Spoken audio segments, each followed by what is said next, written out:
दोस्तों, हमारी लड़ाई आतंकवाद और आतंकवादियों के खिलाफ थी। इसलिए 7 मई को हमने केवल आतंकवादी ठिकानों पर ही हमला किया था। पर अफसोस इस बात का है कि पाकिस्तानी सेना ने आतंकवादियों का साथ देना उचित समझा और इस लड़ाई को अपनी लड़ाई बना ली। इस परिस्थिति में हमारी जवाबी कार्यवाही अत्यंत आवश्यक थी और इसमें उनका जो भी नुकसान हुआ वे खुद इसके लिए जिम्मेदार हैं। हमारी तरफ से हमारी एयर डिफेंस सिस्टम्स देश के लिए दीवार की तरह खड़ी थी और इसको भेदना दुश्मन के लिए नामुमकिन था। धन्यवाद एयर मार्शल भारती। मैं आज आप सब के साथ भारतीय सेना के एयर डिफेंस मेजर्स जो कि हमने इंडियन एयरफोर्स के साथ मिलजुल कर तालमेल में लिए, उसके बारे में कुछ बातचीत करूंगा।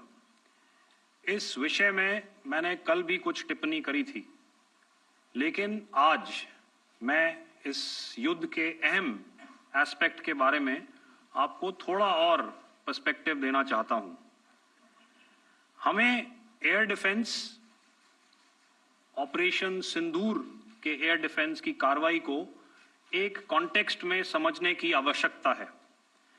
मैंने आपको कल बताया था कि पिछले कुछ सालों में आतंक की गतिविधियों का कैरेक्टर जो है उसमें कुछ बदलाव आ रहा था। अब हमारी मिलिट्री के साथ साथ मासूम सिविलियंस जो कि अपना बचाव करने में विफल थे, उन पर भी हमले हो रहे थे।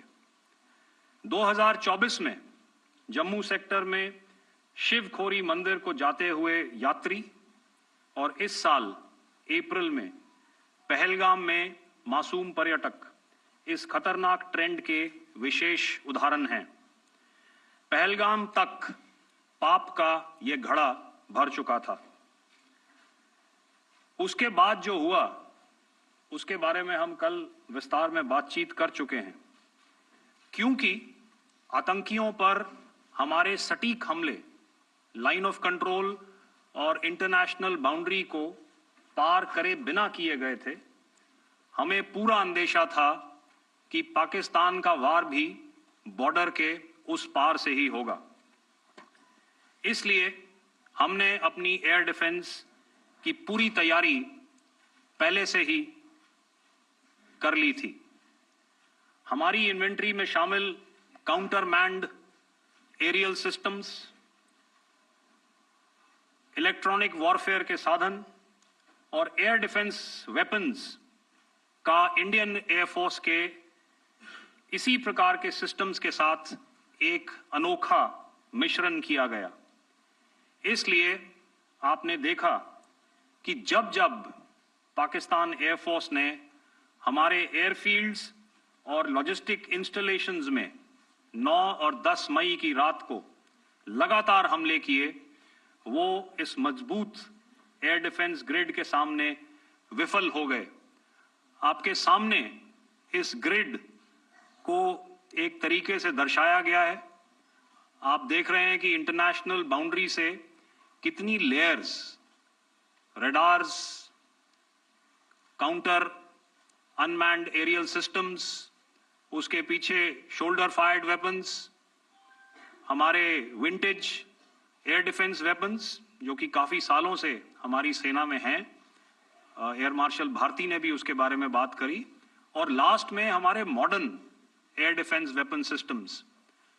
तो कोई मौका नहीं था कि पाकिस्तान एयरफोर्स ये मल्टी टियर डिफेंस को पार करके पीछे हमारी एयरफील्ड्स या लॉजिस्टिक इंस्टॉलेशंस को टारगेट कर पाए।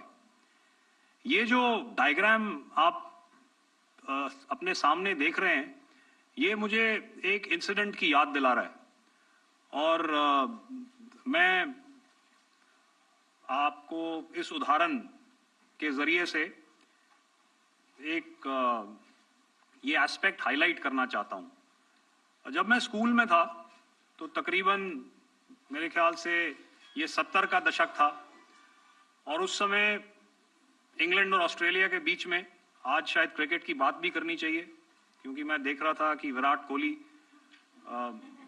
ने टेस्ट क्रिकेट से रिटायरमेंट ले ली। कई भारतीयों की तरह वो मेरे भी फेवरेट क्रिकेटर हैं।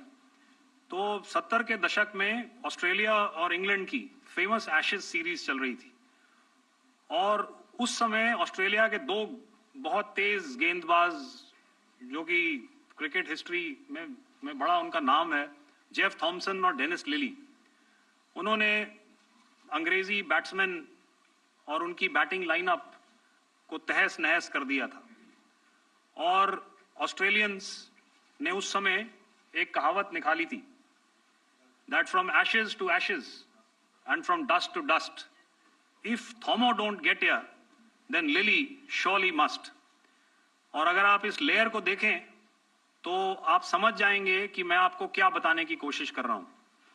तो अगर आप सारे सिस्टम्स को पार कर भी गए तो आपको फिर भी एयरफील्ड या लॉजिस्टिक इंस्टॉलेशन या जो भी चीज को आप टारगेट कर रहे हैं उसमें पहुंचने से पहले कोई ना कोई इस लेयर्ड ग्रिड का सिस्टम जरूर गिरा देगा।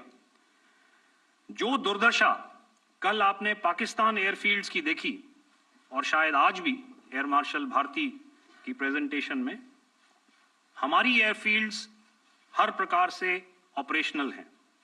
यही नहीं, पाकिस्तान के ड्रोन्स और वेपनाइज्ड यूएवीज से की गई हमलावर कोशिशें भी इस ग्रिड के कारण नाकाम हुई और जो बचे कुचे ड्रोन्स थे उन्हें हमारे शोल्डर फायर्ड हथियारों से मार गिराया गया। मैं यहां पर अपनी बॉर्डर सिक्योरिटी फोर्स की भी सराहना करना चाहता हूं। उनके डायरेक्टर जनरल साहब से लेकर बॉर्डर पर तैनात बीओपी पर पहरा देने वाले आखिरी जवान भी हमारे इस अभियान में बढ़ चढ़कर शामिल हुए और बहुत बहादुरी से उन्होंने हमारा साथ दिया।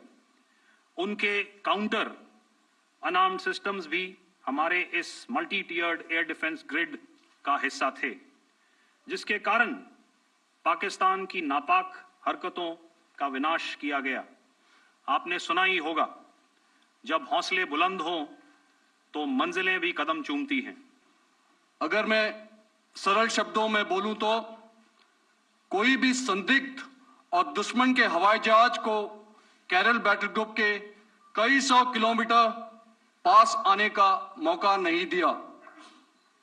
Over the past few years, and most importantly, immediately after the cowardly incident by Pakistani-sponsored terrorist attack at Pahalgam, we had validated our anti-missile and anti-aircraft defense capability in a complex threat environment using cross-platform cooperative mechanism. और अंत में यह मैं स्पष्ट शब्दों में कह देना चाहता हूं कि हमारी सभी मिलिट्री बेसिस और सारे इक्विपमेंट और सिस्टम्स ऑपरेशनल हैं और जरूरत पड़ने पर अपने अगले मिशन के लिए तैयार हैं और तत्पर भी हैं। शुक्रिया दोस्तों, और यदि कोई अभी क्वेश्चंस हैं तो हम लोग तैयार हैं उसके लिए। मधुरेंद्र, मैं न्यूज नेशन से। प्रेस कॉन्फ्रेंस शुरू होने के ठीक पहले राष्ट्रकवि रामधारी सिंह दिनकर की जो कृष्ण की चेतावनी है, उन पंक्तियों को सामने रखा गया और कहा गया कि याचना नहीं अब रण होगा, जीवन जय या मरण होगा।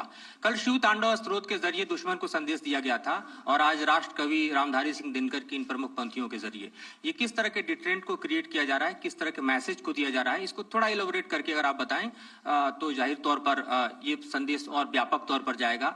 और एक छोटा सा सवाल मेरा यह है कि ड्रोन अटैक को लेकर जो बातें सामने निकल कर आई हैं, एक बहुत हाइप क्रिएट था टर्किश ड्रोन को लेकर, TV2 और उसके तमाम ड्रोन को लेकर। ऐसा लगता है कि वो हाइप और ओवररेटेड ड्रोन जो है वो भारत में धराशायी हो गया। एक मैसेज दुनिया को चला गया कि अब हाइब्रिड वॉरफेयर में इसकी औकात नहीं बची है। Okay, all right, okay, thank you. आपने क्या नाम बताया अपना और किस एजेंसी से हैं? न्यूज नेशन से। बहुत अच्छा लगा आपकी हिंदी सुनकर और हिंदी कविता सुनकर। तो मेरे कलीग ने अभी बताया, I think I mentioned Yeha to be of Chinese origin. I would like to correct myself. The Yeha drones are of Turkish origin. So that comes to your question. All right. चूंकि आपने शुरू किया श्री रामधारी सिंह दिनकर जी की कविता से, हमारे राष्ट्र कवि रहे हैं, और क्या संदेश दिया जा रहा है, तो मैं बस आपको रामचरितमानस की एक कुछ पंक्ति याद दिलाऊंगा, आप समझ जाएंगे। तो याद कीजिए वो पंक्ति जो है, विनय न माने जलधि जड़, भय 3 दिन बीत, बोले राम सकोप तब, भय बिन होए न प्रीत। तो समझदार के लिए इशारा ही काफी। और जहां तक ये टर्किश ड्रोन्स का सवाल है, आपने देखा किस तरह के रेकेज यहाँ पे फोटोग्राफ्स हमने दिखाए हैं, चाहे वो टर्किश ड्रोन्स हो या और कहीं के भी ड्रोन्स हो।